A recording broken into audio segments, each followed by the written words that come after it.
À 3 mois de la présidentielle ivoirienne d'octobre 2025, la rencontre entre le président ivoirien Alassane Ouattara et son homologue français Emmanuel Macron, lors d'un déjeuner de travail à l'Élysée, suscite de vives spéculations. Ce tête-à-tête, à huis clos, a porté sur les relations bilatérales, les défis sécuritaires en Afrique de l'Ouest, marqués par la recrudescence du terrorisme et les grandes questions internationales. Mais, à l'approche du scrutin, l'ombre de la politique ivoirienne plane.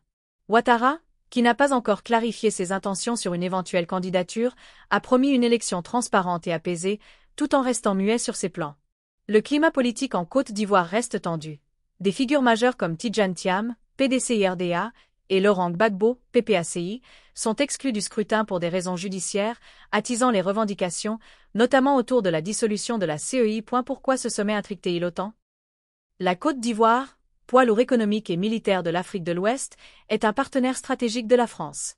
Leur destin, lié par l'histoire et des intérêts géopolitiques, rendent ce dialogue incontournable. Si certains y voient une résurgence néocoloniale, d'autres, comme l'historien Arthur Banga, rejettent cette lecture, soulignant l'évolution des rapports de force. La France ne peut plus imposer sa volonté, contrairement aux décennies passées. Dans un monde globalisé, Ouattara, héritier de la diplomatie souple d'Houphouët-Boigny, naviguerait ses relations avec pragmatisme, sans céder sa souveraineté. Ce tête-à-tête, au-delà des spéculations, reflète la complexité des enjeux. Sécurité régionale, stabilité électorale et partenariat stratégique. À l'heure où la Côte d'Ivoire s'apprête à écrire un nouveau chapitre, cette rencontre pourrait dessiner les contours de son avenir politique. Professeur Simplice Yodédian, selon vous, pourquoi un tête-à-tête entre le chef de l'État ivoirien et celui de la France est-on scruté à 100 jours d'une présidentielle aussi importante que celle de la Côte d'Ivoire? Je vais nous faire voyager dans le temps. Allez-y. Le 13 septembre 2003, devant les populations de Nzikomwe, Laurent Gbagbo disait ceci. Lorsqu'on est assis à cette place, il parle de la présidence, on devient un sorcier. Les autres ont des yeux ordinaires, toi, tu as d'autres yeux. Les autres ont des oreilles ordinaires, toi, tu as d'autres oreilles. C'est pourquoi quand tu parles, les gens doivent écouter ce que tu dis et essayer de comprendre ce que tu n'as pas dit. Traduction? C'est ce que tu n'as pas dit qui est important. La traduction, c'est que l'art politique est diplomatie, est camouflage, est habillage linguistique. Souvent, le jour de la rencontre, tout a été dit avant la rencontre. Quand on scrute ce qui a été dit ce jour-là, on peut ne pas forcément être dans le vrai. Parce que je suis convaincu qu'avant, pendant ou après cette rencontre, ces deux hommes ne peuvent pas ne pas aborder la question de la présidentielle, et j'en reviens à votre question, parce que nous partageons des intérêts stratégiques, j'ai envie de dire géostratégiques, importants. Nous sommes dans une communauté d'appartenance. La France et la Côte d'Ivoire ont, j'ai envie de dire, des sorts liés, impliqués, imbriqués et intriqués. De sorte que ce qui va se passer en Côte d'Ivoire dans 3 mois, autant ça touche au destin de la Côte d'Ivoire, autant ça touche au destin de la France. Et il était important que ces grands hommes-là se rencontrent pour échanger sur cette question, pour qu'on prenne les avis. Dans un monde qui est en train de passer de la démocratie à la voyoucratie, tous les régimes sont en train de se voyoucratiser, il est important que nos partenaires sachent exactement comment les choses se déroulent chez nous. Et la deuxième chose que je veux dire sur ce plan donc, c'est que Alassane Ouattara est héritier de Félix Houphouët-Boigny. Et on sait que Félix Houphouët-Boigny a posé des bornes. Et Alassane Ouattara sait, comme dit la parole biblique, qu'on ne déplace pas une borne ancienne que les pères ont posée.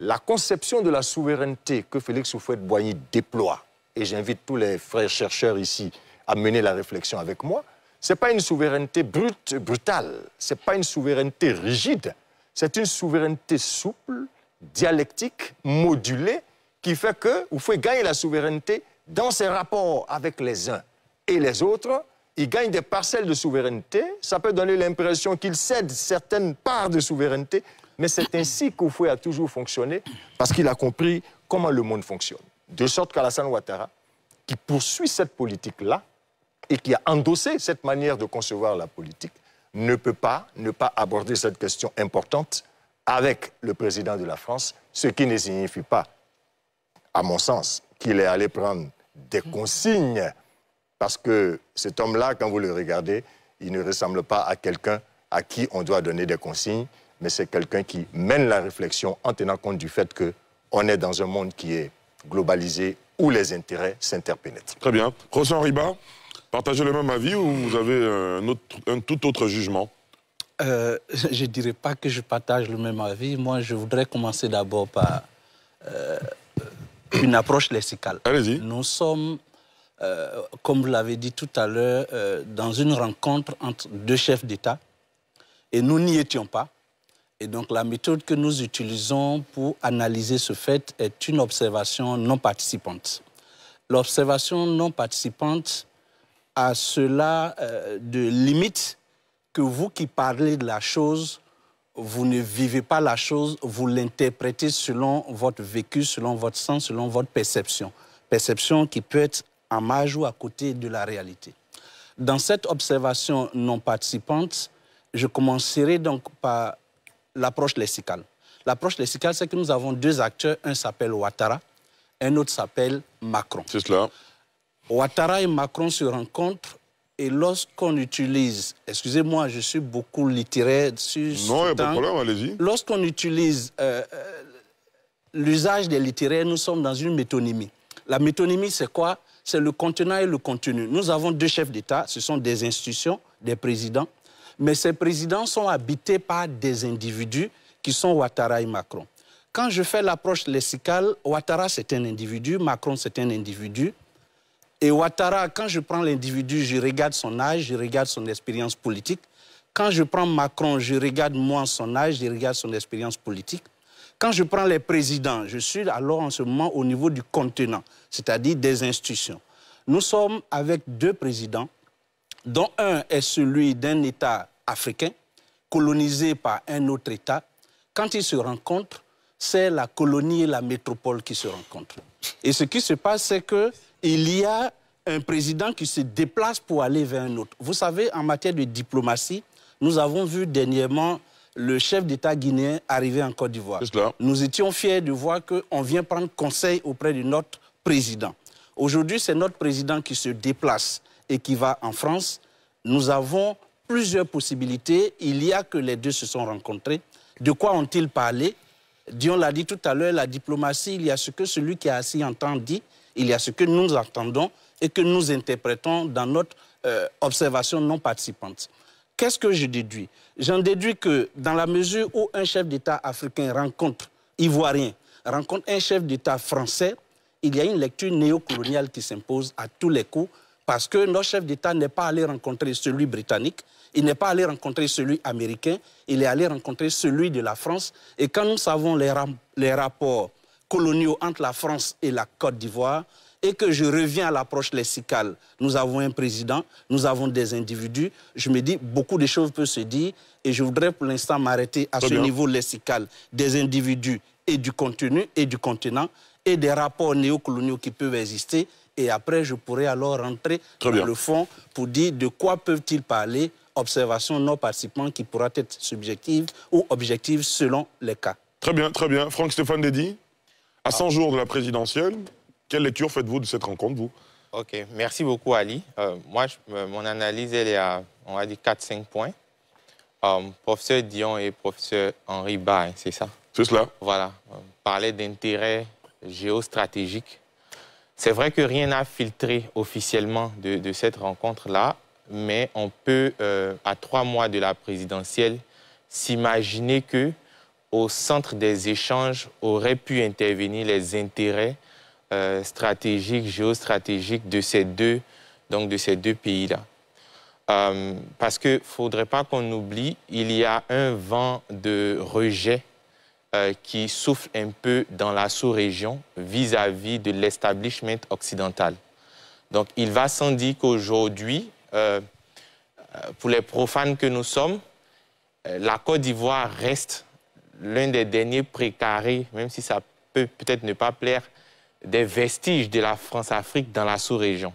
Donc aujourd'hui, est-ce que le président Macron peut accompagner un passage donc, de témoins à des gouvernants qui ne seraient pas, en tout cas, en train de faire le jeu de la France? Il y a cette question à se poser. Moi, de cette rencontre, je note aussi une certaine gêne à éclaircir. Laquelle? Une gêne à deux niveaux. La première, c'est au niveau même du président Macron. Je pense qu'Arthur est là. Il était l'un des participants au nouveau sommet à Afrique-France. Je pense que c'est comme ça qu'on appelle. Il avait même posé la question. Le président Macron alors avait dit qu'il n'était pas tout à fait d'avis avec le troisième mandat. Il en avait fait part à son homologue ivoirien. Et cependant, il y a eu un cas de force majeure qui était arrivé, si bien que lui, il l'a compris, si je paraphrase. Cela dit, nous sommes en 2025. Si tu n'as pas été à l'aise avec le troisième mandat, est-ce que tu peux être à l'aise avec le quatrième mandat? Donc, à un moment ou un autre, j'imagine que cette question-là a été débattue. L'autre question aussi que je me dis, l'autre gêne pour ma part qui je pense a été débattue, c'est la gêne du président lui-même. Avant 2020, il nous expliquait qu'il avait préparé un certain nombre de cadres. On a même parlé de la demi-douzaine. Je pense que, tout calcul bien fait, le président se rend compte de deux choses l'une.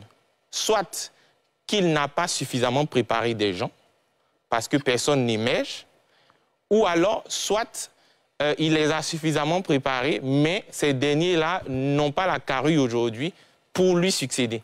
Parce qu'on a vu, hein, même au stade, voilà, où on a vu le Premier ministre qui s'est découvert un don des langues en parlant dans plusieurs langues de la Côte d'Ivoire pour demander pardon. Quand vous dites au stade, il faut préciser le contexte. Hein. Oui, dans le cadre de la convention, je pense que c'est comme ça qu'on appelle. Ah, le congrès. Le congrès, voilà, du RHDP, donc le Premier ministre. Voilà, il avait eu le don des langues ce jour-là, il parlait en plusieurs langues pour demander pardon au président de continuer donc sa mission.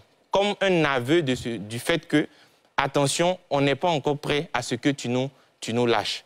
Et ça, je pense que le président lui-même, comme il a dit, hein, en âme et conscience, il doit se sentir gêné vis-à-vis de cela. Du fait que, parce que le leader aussi, on le reconnaît à sa capacité de transmission de ses idéaux. Et puis l'autre élément sur lequel moi je voudrais revenir, qui est un peu attenant à cette rencontre-là, c'est que dans le même temps, on a le président de l'Assemblée nationale qui fait aussi une tournée au niveau européen, et même au niveau de la France. Donc il participe au 14 juillet, avant ça, il intervient au niveau de l'Assemblée, je pense, des parlementaires francophones. Il fait une interview sur France 24, je pense qu'on peut citer. Oui, il n'y a pas de problème. Voilà, qui fait une interview sur France 24 où il termine par mettre en avant ses ambitions. Comme pour dire que, bon, si les autres ne sont pas prêts, moi, le président Adama Bictogo, je me sens prêt à te succéder. Et il fait même une métaphore qui est importante. Parce que dans l'opinion publique, l'on se dit que le parti, ou du moins la formation politique que le RHDP craindrait, ce serait le PPACI. Mais il fait une métaphore importante en disant que je n'habite pas à Yopougon, qui est le précaré de Laurent Gbagbo, mais quand le président m'envoie en mission là-bas, j'y vais et je gagne. Comme pour dire à ses amis du RHDP, si ce n'est que le PPACI qui vous dérange, en tout cas moi, je les ai déjà battus à Yopougon, je peux les battre à l'échelle de la Côte d'Ivoire. Donc il se positionne. Je pense qu'après, bon, comme d'habitude, hein, comme on le voit même dans d'autres partis, après sa sortie sur France 24, il a été vilipendé un peu de toutes parts. Bon, après, il y a pas mal de semi-lettrés qui sont un peu sur les réseaux. Bon, il faut les comprendre. Donc aujourd'hui, je pense que c'est tout cela qui a été débattu au cours de cette rencontre. Mais encore une fois, comme je dis, nous n'y étions pas, comme mes prédécesseurs l'ont dit. L'on ne peut faire qu'une analyse par déduction. Et moi, voilà les commentaires que cela appelle de ma part. Et les analyses par déduction font partie du débat. Professeur Banga, c'est à vous. Déjà, j'ai quand même le privilège d'être historien et de travailler, avoir sur les relations et d'être encore dans tout ce qui se trame aujourd'hui dans la nouvelle construction de la relation afro-française. Le premier truc sur lequel c'est tout faux, c'est ceux qui se bloquent en 60, en 70, en 80. La colonisation, c'est terminé. Macron ne peut rien ordonner à Alassane Ouattara. Il ne peut rien ordonner à un président africain. C'est fini. La preuve, on est au Mali ici. Il y avait 2000 combien de soldats français au Mali et puis on les a chassés. Ce n'était pas possible en 70, ce n'est pas possible en 80. Donc le lexique du néocolonialisme, c'est un lexique dépassé, ou des gens qui s'accrochent encore à ce qu'ils ont vécu. Le monde est dynamique. Aujourd'hui, je le dis et je le répète, Macron ne peut rien imposer à qui que ce soit, encore moins à Alassane Ouattara. Je le dis, il ne peut rien. Quand Alassane Ouattara va en France, il ne va rencontrer aucun maître. Ce n'est pas possible. C'est fini ça. Donc les gens doivent se réveiller. Ils sont trop accrochés à ce qu'ils ont vécu. Oui, c'est vrai, il y a 20 ans peut-être, dans la structure de... c'était possible, mais aujourd'hui, non, le monde évolue. Pourquoi? Rien que... Il n'a pas eu d'intérêt géopolitique. Et c'est justement ça qui est la première chose intéressante. En 70, en 86, la France se fâche avec toi. Tu as foutu en Afrique de l'Ouest ici. Mais ils se sont fâchés au Mali. La Russie est venue, la Chine va venir, la Turquie va venir. Donc, il faut sortir de ce conservatisme désuet qui marque quelque part soit un ancrage idéologique trop à gauche et trop faux, soit une volonté de vouloir s'accrocher à de vieux concepts. Donc, le néocolonialisme, en tout cas du point de vue de la relation entre deux chefs d'État, c'est terminé. Et je ne pense pas, et je le dis, je l'affirme même, que Macron ne peut pas ordonner quelque chose à quelqu'un. Maintenant, deuxième chose qui est intéressante, oui, d'un point de vue géopolitique, d'un point de vue de l'Afrique de l'Ouest, oui, la Côte d'Ivoire est un pays stratégique. Qui dans ce monde va réfléchir à l'Afrique de l'Ouest sans parler à la Côte d'Ivoire? Qui? Personne. Tu ne peux pas aujourd'hui parler de lutte contre le terrorisme, parler de la stabilité de l'Afrique de l'Ouest et ignorer le premier pays d'Afrique de l'Ouest francophone d'un point de vue économique, troisième puissance militaire du secteur, le pays qui se transforme. Donc, à chaque fois que n'importe qui dans le monde parle de l'Afrique de l'Ouest, veut comprendre, il va s'adresser à la Côte d'Ivoire. C'était le cas des Houphouët-Boigny. Aujourd'hui, encore plus dans ce contexte-là. Et comme l'a dit le professeur Dion, la France et la Côte d'Ivoire ont des intérêts communs. Donc, c'est stratégique important. Donc, c'est normal que nos chefs, nos présidents se rencontrent et débattent à la fois de l'avenir de notre relation, de l'Afrique de l'Ouest et même de l'avenir de la Côte d'Ivoire. Mais l'avenir de la Côte d'Ivoire, il faut voir toutes les délégations qui se passent ici. Mais pourquoi ça se chante? En fait, c'est la fois appeler un chat un chat. Il y a certains qui ont rêvé, qui ont pensé que leur leader politique était tellement important, avec tellement de relations, connaissait tellement de choses dans le monde, que dès qu'il serait un peu, comment je vais dire ça, contrarié, le monde allait tomber sur la Côte d'Ivoire. On a même entendu certains dire que par rapport à ce qu'on leur fait, la Côte d'Ivoire allait perdre la confiance des marchés. C'est de la comédie, ça fait rire. C'est des gens qui, comme je l'ai dit, sont bloqués en 70. Pensent que, peut-être parce qu'ils ont été dans un certain environnement, qu'on peut faire quelque chose pour une personnalité. Donc aujourd'hui, tous ceux qui rêvaient, en se disant, oui, aujourd'hui, on a quelqu'un, dès qu'on le touche, la Côte d'Ivoire saura, sont déçus. Soit ils sont déçus, soit ils sont dans des illusions. Donc c'est eux, et certains qui sont encore en 70, qui pensent vraiment que cette rencontre-là peut être une rencontre de pression. Sinon, Jean-Michel Barrot, on ne sait peut-être pas ce qu'ils se sont dit officieusement, mais la diplomatie française s'est clairement prononcée sur le processus ivoirien. Le ministre des Affaires étrangères de la France, qui incarne la diplomatie française, a dit clairement qu'il respecte la souveraineté de la Côte d'Ivoire et que toutes ces questions politiques doivent être réglées dans le cadre des institutions ivoiriennes. Ceux qui n'ont pas entendu ou qui pensent encore que les leaders peuvent faire changer les choses, peuvent continuer de rêver, mais ils seront maris. C'est-à-dire qu'ils seront déçus et ils vont pleurer parce que malheureusement, le monde est dynamique et les réflexes des années 60, les réflexes des années 70 sont terminés. Très bien. Sylvain Guédé-Débailly.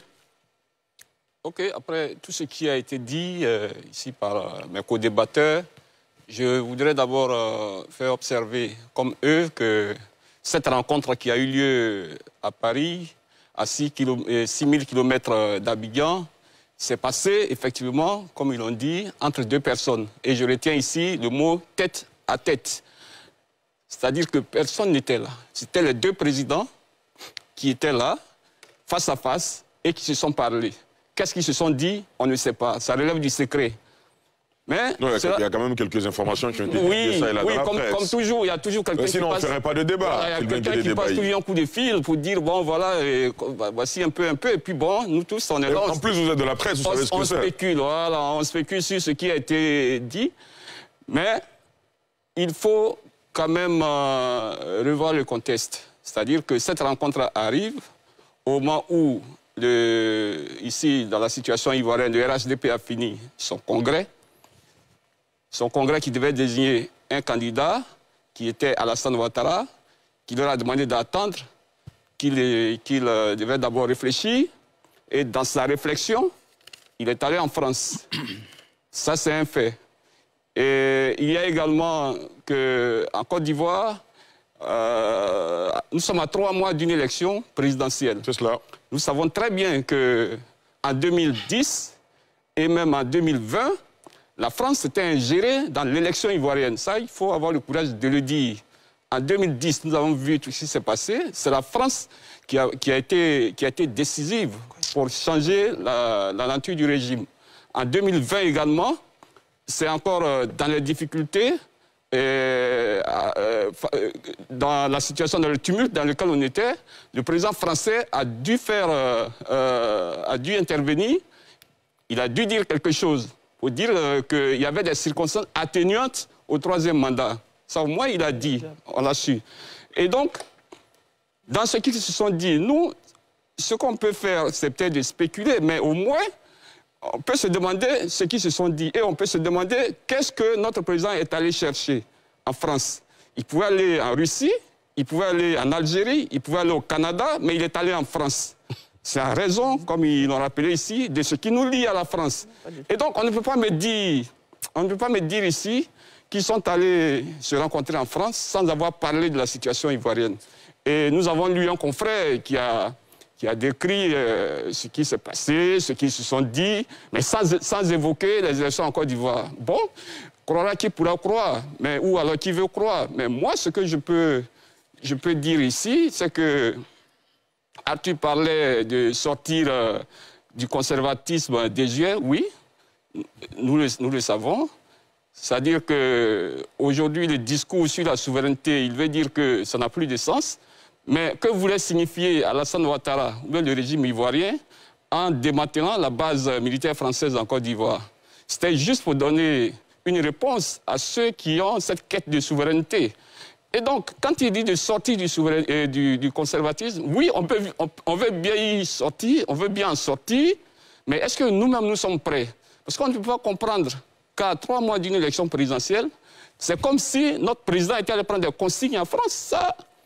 Ça saute aux yeux. Même si on ne veut pas le dire, mais ça saute aux yeux. Et nous, comme on n'était pas là-bas, on ne peut que spéculer. Et donc, il faut permettre aux gens aussi de spéculer. C'est leur droit, c'est leur liberté.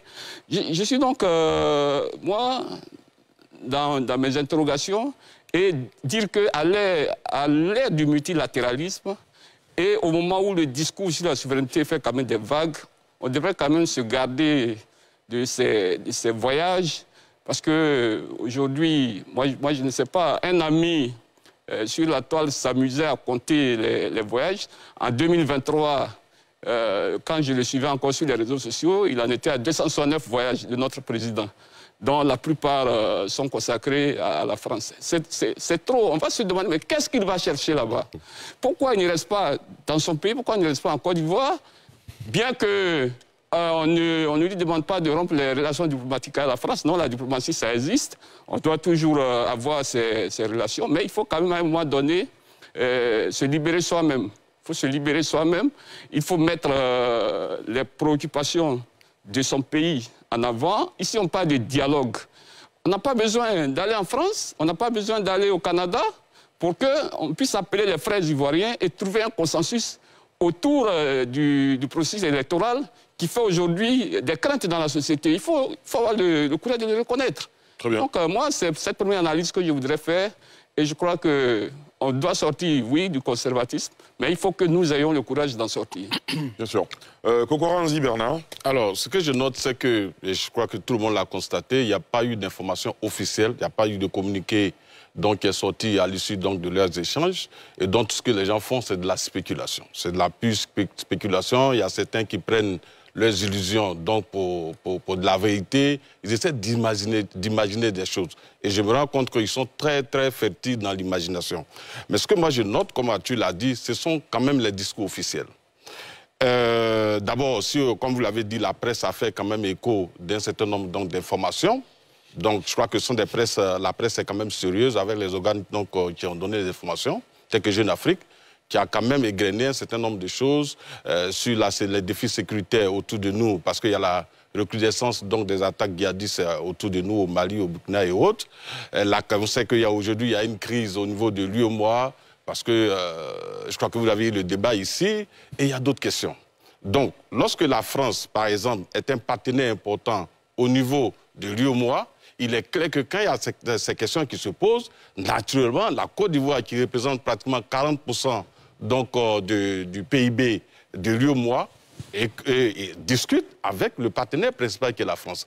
Donc ça n'a rien donc, de néocolonialisme. Moi, je pense que les Africains et certains doivent arriver à se décoloniser eux-mêmes. Parce que tant qu'ils n'arriveront pas à se décoloniser et qu'ils pensent qu'il y a un gros maître donc, qui est au-dessus d'eux, qui les empêche donc d'avancer, ça sera difficile donc, pour l'Afrique. Et comme Mathieu l'a dit, le monde il est dynamique. Mais aussi nous avons des relations. Aujourd'hui, personne ne peut nous dire, nous convaincre du contraire que la France et la Côte d'Ivoire n'ont pas des relations économiques, diplomatiques et même militaires très importantes. Nous abritons donc une école de formation de lutte contre le terrorisme en partenariat avec la France. Et donc, lorsque des questions sécuritaires donc, sont d'actualité, c'est tout à fait normal que nous discutons. Et je crois que Sylvain l'a dit, ce n'est pas la première fois que le président de la République va en France, non seulement dans le cadre d'un séjour privé, et il discute avec le président français. Mais lorsque le président ukrainien va aux États-Unis rencontrer Trump, est-ce que c'est une relation d'ancienne colonie et de maître? Quand M. Donald Trump invite le président du Libéria, sénégalais et autres, et qu'il les rencontre, est-ce que ce sont des relations donc, de colonisateurs et de colonisés? Non, mais parce que c'est une grande puissance avec laquelle ces pays-là ont des relations, que ce soit commerciales ou des programmes d'aide à l'économie. C'est tout à fait normal qu'on discute. Lorsque l'Europe tremble parce que Trump est arrivé au pouvoir, est-ce que c'est parce que les États-Unis colonisent donc ces pays-là? Non, mais c'est parce qu'ils ont des relations. Est-ce que quelqu'un peut parler donc de la paix au Proche-Orient sans faire intervenir la question ou la position donc des États-Unis? Mais c'est le monde qui est fait ainsi. Nous avons des relations, on ne va pas briser nos relations parce que des gens se sont complexés avec un passé donc de colonisation. Il faut qu'ils arrêtent. Maintenant, ce qu'il faut dire, et je suis d'accord avec le professeur Dieu qui dit, vous savez, Alassane Ouattara n'est pas homme à qui on fait des injonctions. Et tout le monde le sait. Et le président l'a dit en 2020. Je crois que les gens ne prennent pas le soin d'écouter le président. Il a dit, je ne prends pas mes décisions, et de façon publique, je ne prends pas mes décisions ni à Paris, ni à Washington ou ailleurs. Nous sommes un pays souverain et le président l'a suffisamment démontré. Et quand vous prenez les discours officiels, c'est ça qui compte. Qu'a dit le ministre des Affaires étrangères? Il a été clair, pas d'injonction dans les affaires internes de nos États, en parlant donc de la France. Et il a dit à une occasion officielle et solennelle devant les parlementaires qui représentent donc le peuple. Donc quand des gens se mettent à imaginer des choses, parce qu'effectivement, dans leur subconscient, ils ont intégré le fait qu'ils croient que Macron va pouvoir leur donner satisfaction sur leurs revendications. Mais il faut qu'ils arrêtent de se nourrir d'illusions, Ali. Aujourd'hui, là, à 3 mois des élections, nous sommes dans le processus électoral, oui ou non. Nous sommes dans le parrainage. Qu'est-ce que Macron peut changer dans la situation? Moi, je crois qu'on ne prépare pas une élection à 3 mois.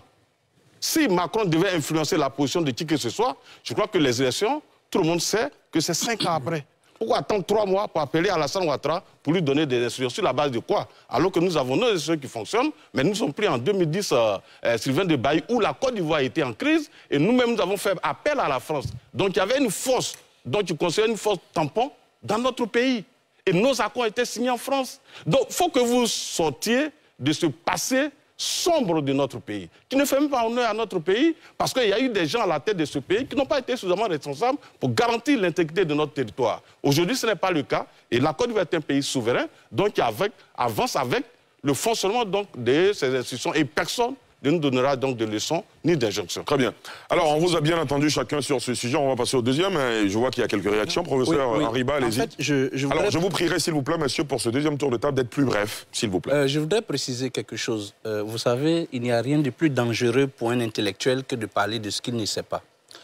Mon jeune collègue Atu est historien, je ne peux pas lui apprendre sa discipline, je dois aller y apprendre. Mais les concepts de